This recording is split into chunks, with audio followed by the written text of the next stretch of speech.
Hello, my name is Rachel Dacks. I'm an assistant researcher at the Hawaii Institute of Marine Biology. Today I'm excited to give you a bit of a sneak peek on our project, which is the NERRS Science Collaborative Science Transfer Project. I am presenting on behalf of our core team, which includes members from Hei'ia, Ketchimak Bay, Wells, and Tijuana reserves, although many other reserves will be participating in this project as well. As I'm sure you're all aware, ecosystem services and ecosystem service assessment is one of the focal areas of the NERRS Science Collaborative. Within ecosystem services, there are 4 categories, including one that is cultural ecosystem services. Cultural ecosystem services, or CES, which I'll be using to describe them, are often described as non-material benefits that humans receive from their interactions with the environment. However, cultural ecosystem services, or CES, aren't usually included in ecosystem service assessments, and when they are, they're not usually incorporated in a very deep or in a way that is meaningful or resonates with local communities. Cultural ecosystem services help us to articulate the many valuable ways that the environment contributes to our human well-being. In particular, CES can include things like experiences that people have in landscapes and seascapes, connections to people that are facilitated by place or environments, connections to place, such as sense of place, place dependence, place attachment, sustenance through harvesting of resources, for example, in the environment, and many, many other ways. So within the NERRS in particular, engaging with CES could really help to inform future visioning or planning, can help with monitoring ongoing efforts or evaluating the success of different programs for projects within the reserves. CES approaches can really help us broadly understand the relationships between humans and estuaries. And then the reserves across the system either are interested or are already working with local communities, and engaging with CES approaches could really help build or strengthen those existing relationships. This project builds upon a 2020 Catalyst project that included Hei'ia and Ketchimak Bay. This project had many different parts, but one of the parts were exchanges between the 2 reserves.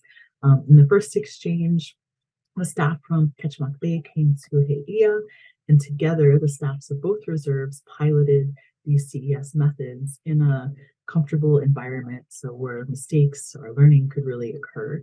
And in the second exchange, Eleanor Sterling and I went to Ketchimak Bay for an event in which the staff there were piloting some of these methods as part of a council meeting. And these exchanges were extremely productive. And so we wanted to be able to mimic this approach by engaging additional NERRS in these exchanges. And so a couple of the methods that we piloted in those exchanges, participant observation was one. We had a creative writing exercise in which we all wrote haikus. There was a transect walk or 2, or perhaps a transect swim in one case. And then we piloted several visual art methods as well. And so something that we've realized both in the last project and as we're recruiting reserves for this current project is that there seems to be this spectrum upon which reserves lie based on their familiarity with these approaches, familiarity and utilization really of these approaches.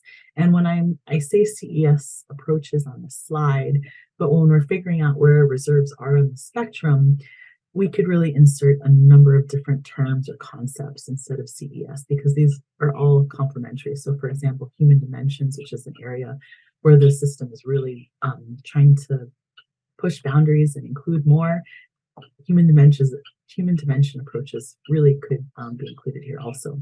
Anyway, the spectrum on one end of it is reserves or sectors within reserves that are really unfamiliar with these approaches and they're not using them.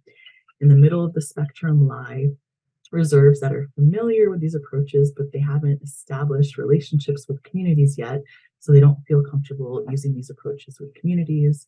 Or perhaps there are reserves that are familiar with these approaches and they're currently working on integrating these approaches into existing efforts, or they're using these approaches to build relationships with community so that they can get to the end of the spectrum where reserves are using these methods with communities in particular to assess cultural ecosystem services.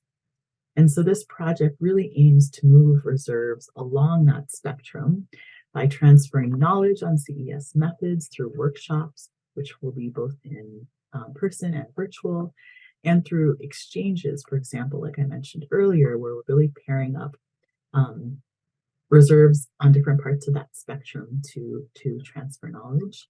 We will also be making recommendations for operationalizing these approaches within existing efforts. So we're not trying to add more work to anyone's plate, but we're trying to figure out where those very handy insertion points where we can insert these methods into things that people are already doing.